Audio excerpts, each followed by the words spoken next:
Assalamualaikum warahmatullahi wabarakatuh. Salam sejahtera, sahabat semua. Terima kasih sudah berkunjung di channel Kejadian Mistis.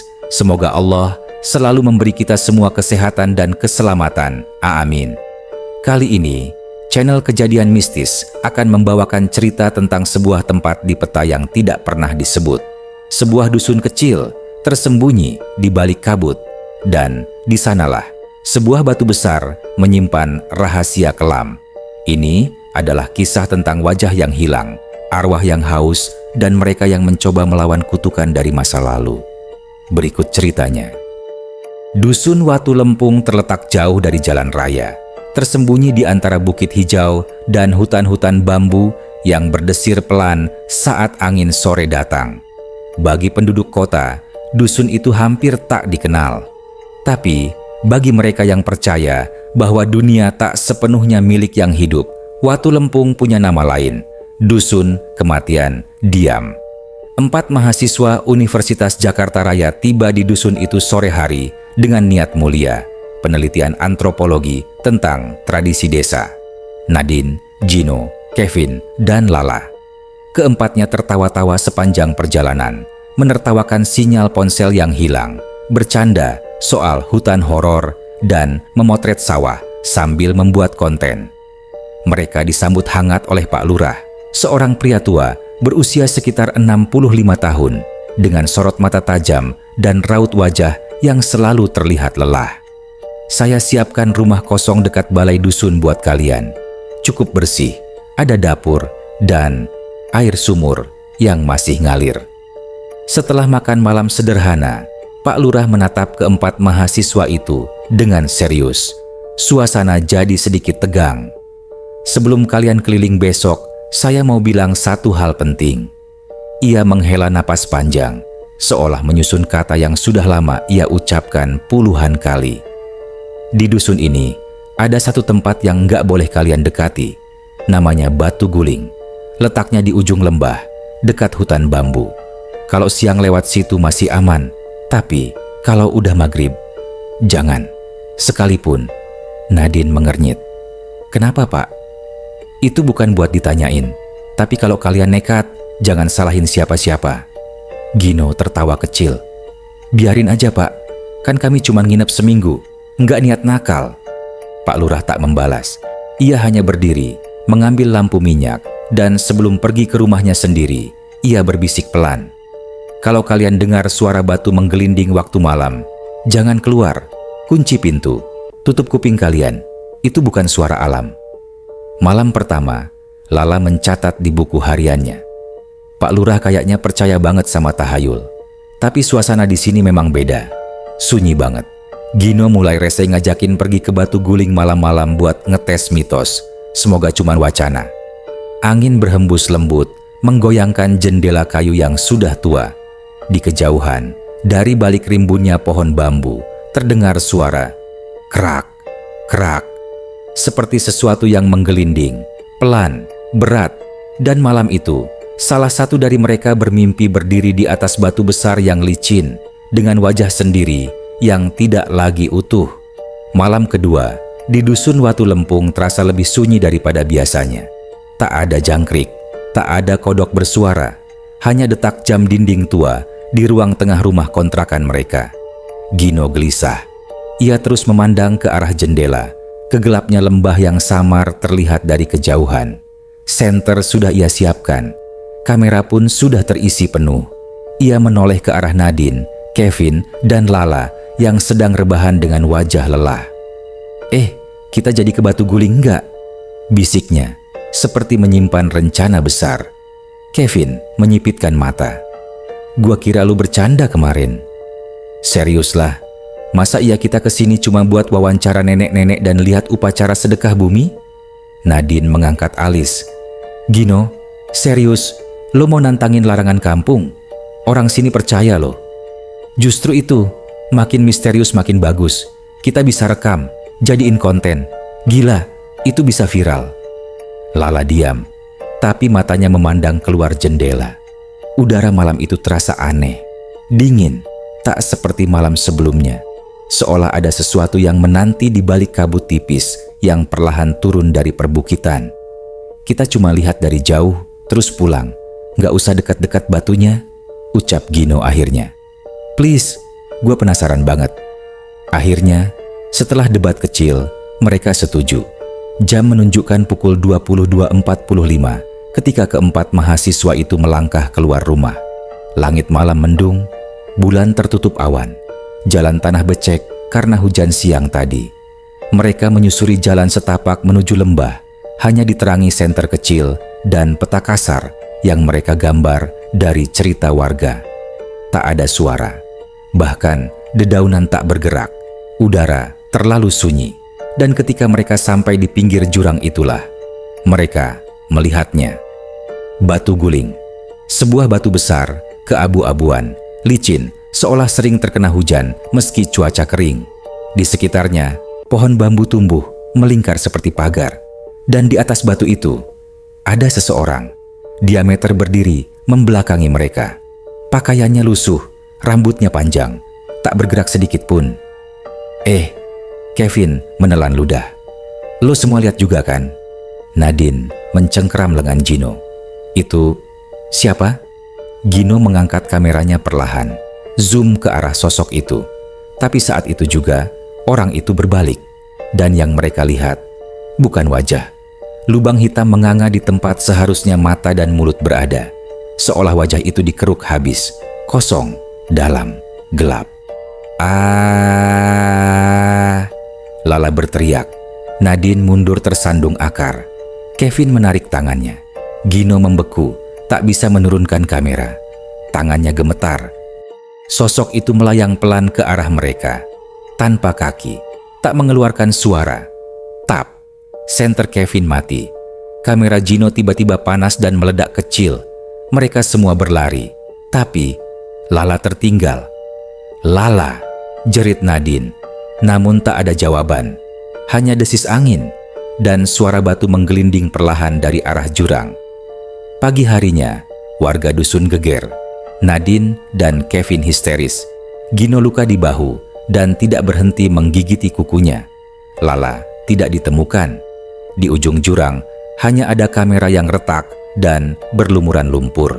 Dan satu benda yang membuat Pak Lurah menutup mulutnya rapat-rapat. Sehelai rambut panjang terjepit di sela batu, seperti ditarik oleh sesuatu dari bawah. Sejak malam itu, suasana di rumah tempat mereka tinggal tak pernah sama lagi. Gino hampir tak berbicara. Ia hanya duduk di sudut ruangan, menatap dinding kosong sambil memeluk lutut. Kevin mencoba menghubungi warga, polisi, bahkan kepala desa agar pencarian Lala dilanjutkan. Tapi tidak ada hasil. Seolah Lala, teman mereka, benar-benar ditelan bumi. Dan Nadine mulai berubah. Awalnya hanya hal kecil. Ia jadi lebih pendiam, jarang tidur, dan menolak makan. Ia sering berdiri menatap keluar jendela ke arah lembah, seolah menunggu sesuatu. Kevin sempat mencoba mengajak bicara. Din, kita pulang aja ya. Laporan bisa kita beresin dari Jakarta. Ini semua kebangetan. Nadine hanya menoleh pelan, lalu berkata, kita belum selesai. Dia belum selesai sama kita. Suaranya datar, hampa, seperti bukan Nadine yang Kevin kenal. Suatu malam, Kevin terbangun karena suara ketukan pelan di pintu depan. Tok, tok, tok.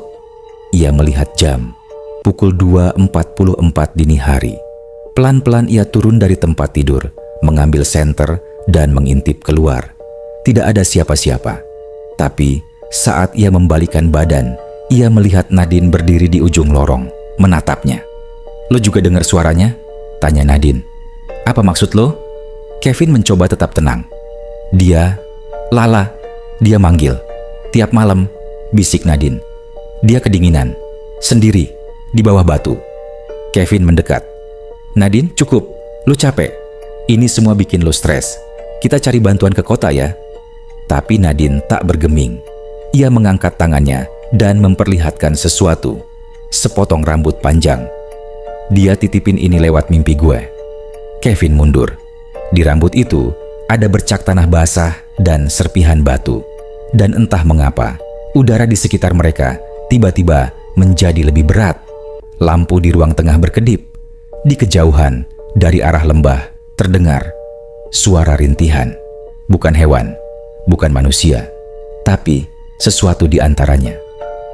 Keesokan paginya, Kevin mendapati Nadine menggambar sesuatu di halaman belakang, di atas tanah yang basah oleh embun pagi. Lukisan aneh, semacam simbol, lingkaran dengan garis-garis menyilang dan sosok hitam di tengahnya. Wajahnya tidak ada. Kevin menarik tangan Nadine. "Lo dapat gambar ini dari mana?" tanyanya ketus. Nadine hanya tersenyum kecil. "Gino bilang dia mimpiin hal yang sama. Jadi aku gambar supaya nggak lupa." Kevin menoleh ke arah Gino yang masih duduk di sudut. Tangannya menggambar hal yang sama di tanah pakai jari. Saat malam tiba, Kevin tak bisa tidur. Dari kamar Nadine, ia dengar bisikan. Kembali ke batu, sebelum semua terlambat." Dan pada saat yang sama, seekor ayam jantan milik warga tiba-tiba menjerit keras, kemudian diam mendadak. Keesokan paginya, tubuh ayam itu ditemukan di depan rumah mereka. Lehernya patah, wajahnya hilang, seolah dihisap dari dalam. Warga mulai resah. Pak Lurah datang diam-diam, membawa tasbih dan air doa. Kalau Nadine mulai bicara hal yang bukan-bukan, jangan dituruti. Dia mungkin sudah disentuh sama yang itu. Kevin menatap Lurah penuh tanya. "Yang itu, maksud Bapak?" Pak Lurah menunduk. Makhluk tanpa wajah, arwah yang tertinggal di balik batu. Sekali melihat matanya, atau yang tersisa dari matanya, jiwa bisa tergeser. "Apa maksudnya tergeser?" "Yang ada di badan Nadine bisa jadi bukan Nadine sepenuhnya lagi." Dan malam itu, Nadine berdiri di depan kaca, mengusap wajahnya sendiri perlahan. "Kalau aku nggak punya wajah, Kevin masih kenal aku nggak?" Kevin terdiam di balik pintu, tak berani menjawab, karena di dalam kamar, bayangan Nadine di cermin tidak menatap ke arahnya. Bayangan itu menghadap ke Kevin dan tersenyum. Malam keempat setelah hilangnya Lala.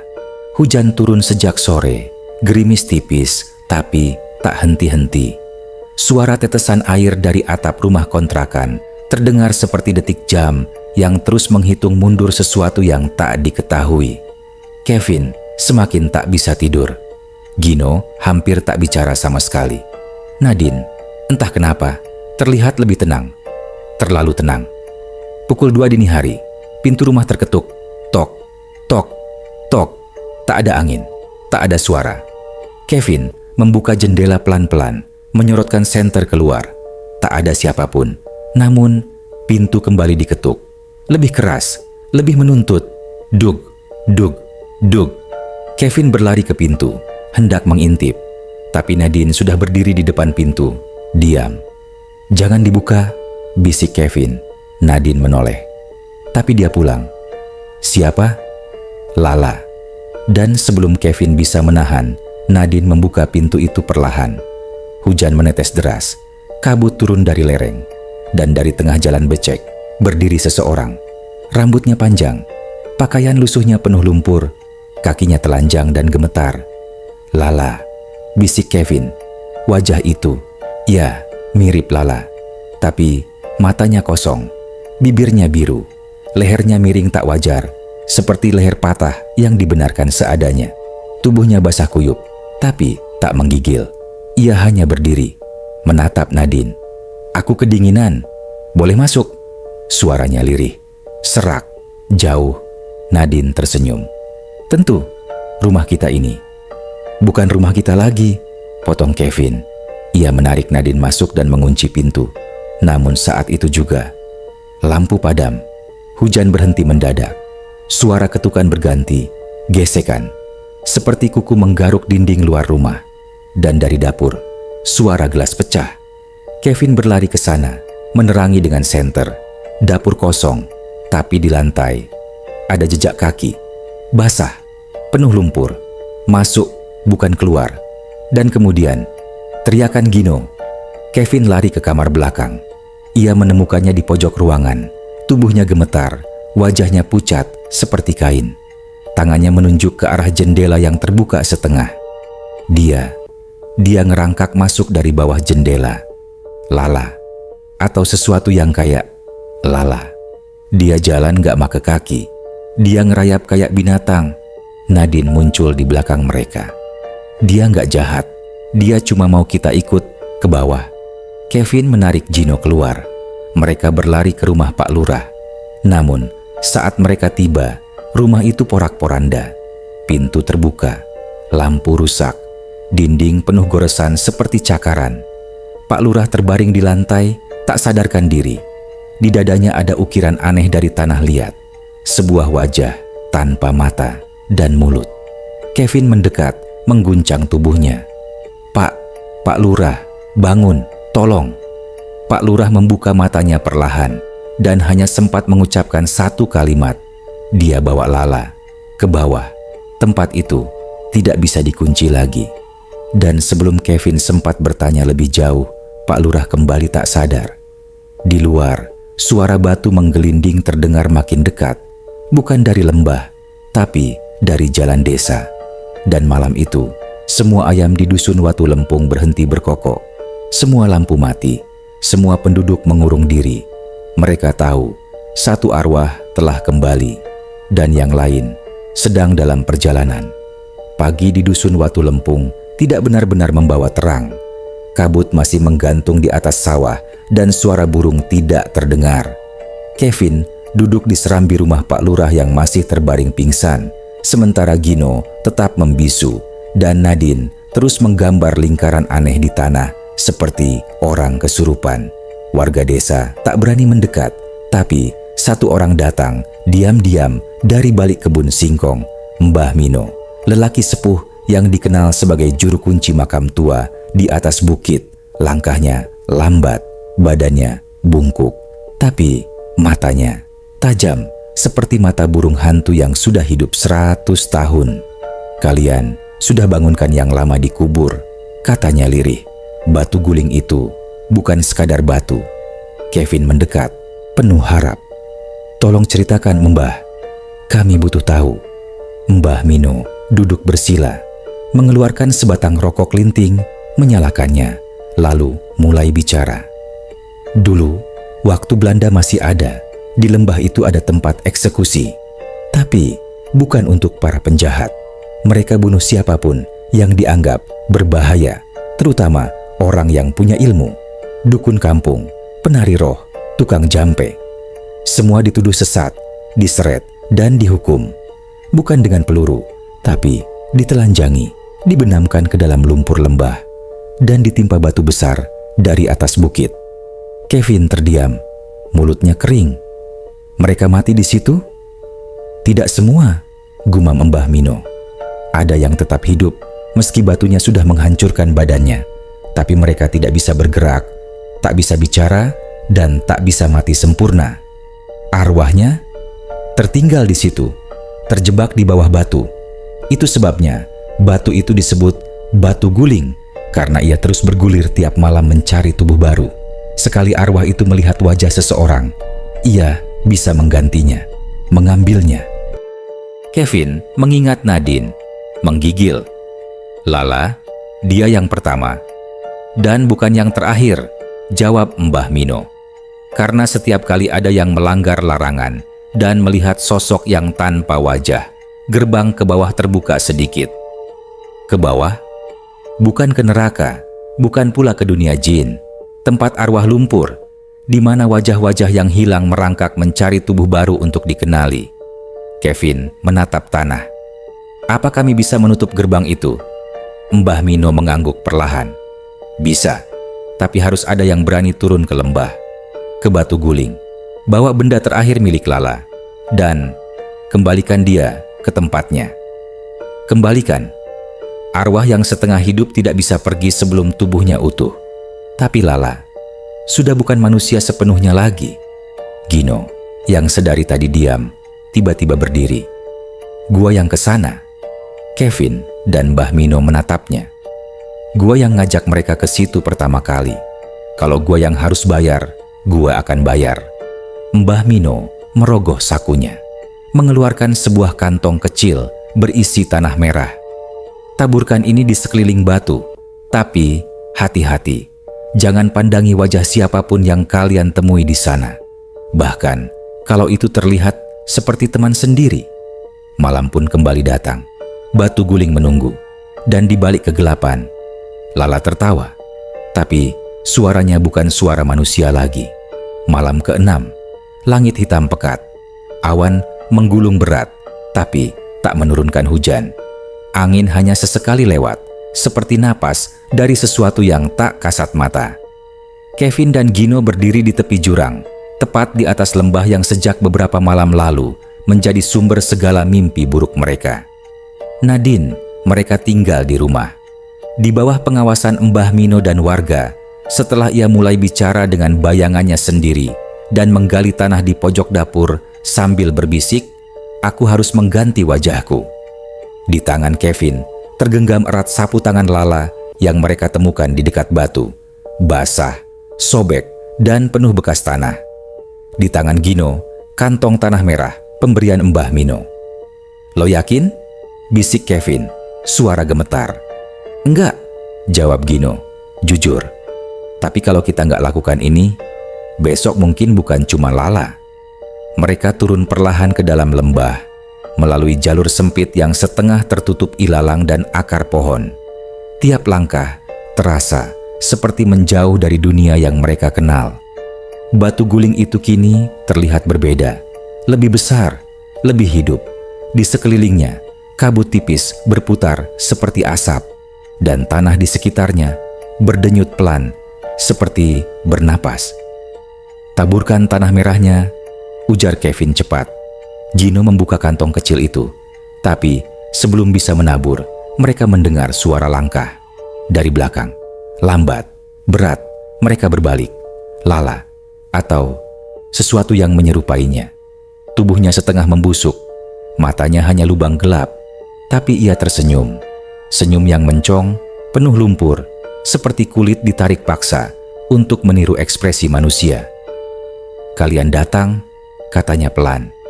"Lala," bisik Kevin, "kalau kamu masih ada di dalam situ, kita mau bantu. Kita bawa kamu pulang." Makhluk itu berjalan lebih dekat. Suaranya menyeret lumpur. "Sudah, terlambat. Wajahku sudah diambil. Dan sekarang, kalian yang harus memberi ganti." Tiba-tiba, tanah di sekitar batu membuka, seperti mulut yang menganga. Dan dari dalamnya, tangan-tangan muncul, berlumpur, dingin, menggeliat, mencari tubuh baru. Gino berteriak. Ia melempar tanah merah ke sekeliling batu dengan cepat, membentuk lingkaran seperti yang diajarkan Mbah Mino. Jeritan terdengar dari dalam tanah. Tanah merah itu menyala pelan, seperti bara. Tangan-tangan mulai terbakar, menghilang satu persatu. Makhluk yang menyerupai Lala menjerit panjang. Suaranya bukan suara manusia. Ia melompat ke arah Gino. Brak! Kevin menubruknya sebelum sempat menyerang Gino.